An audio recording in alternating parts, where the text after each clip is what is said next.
know that the person you are with is the right person for you? Whoa, popular, huh?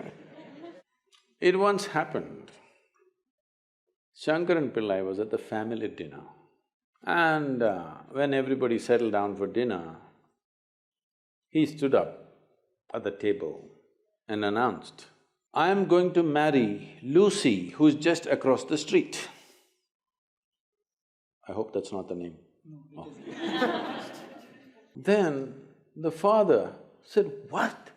You going to marry Lucy? She has nothing. She's like a tramp. You're going to marry that Lucy?" Mother said, "What? You're going to marry that Lucy?" The uncles always pitch in this kind of matters, you know. Uncle said, "What? You're going to marry that Lucy? Have you seen her hair? It looks fake." The aunt, "What? You're going to marry Lucy? She's always painted. You're going to marry that painted woman?" The little boy, the nephew, can't be left out. He said, "You're going to marry Lucy, she doesn't even know what is cricket. How can you marry her?" Shankaran Pillai stood his ground and said, "Yes, I'm going to marry Lucy." Everybody asked in one voice, "Why?" He said, "Because she has no family." There are no many opinions to battle with. So, who is the right person? I don't want to take away all the romance from your life. But let me tell you this, there is no right person on this planet. If you put your heart into something, something may become wonderful. Is it the right thing? There's no right thing.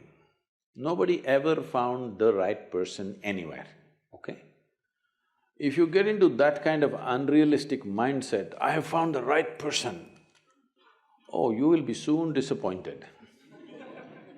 You must understand, there is no right person. First thing is to see whether I am the right person. Yes, am I the right person? And there are no right people on this planet. If you understand, you have your nonsense, they have their nonsense, we can adjust nonsense. Go on. We must understand relationships are formed for various needs.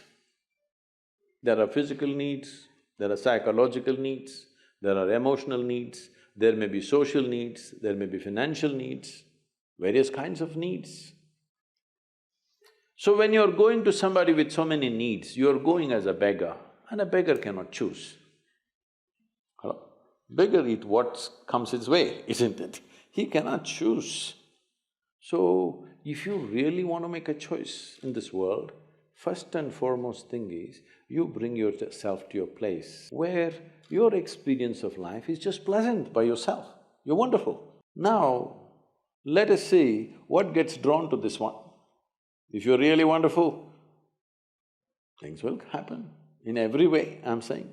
In terms of career, in terms of marriage, in terms of relationships, the best will happen to you because you made yourself like this. Instead of trying to work on somebody and fix them, if you work upon yourself and make you so wonderful that everybody wants to be with you, then there is a choice.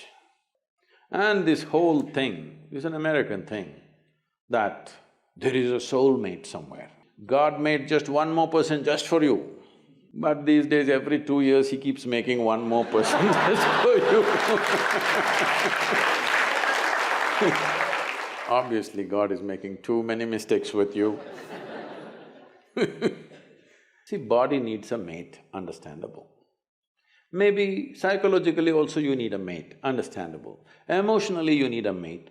A soul cannot need a mate. So soul doesn't need a mate, nor was some person made perfectly for you, okay? This creation makes all kinds of unique idiots. If you understand you are one kind of idiot and the others are different kind, you will understand their nonsense because you know you got your stuff. If you think you're perfect and God has chosen you and He's made another person perfect somewhere else, you're heading for a disaster, okay? There's no such thing.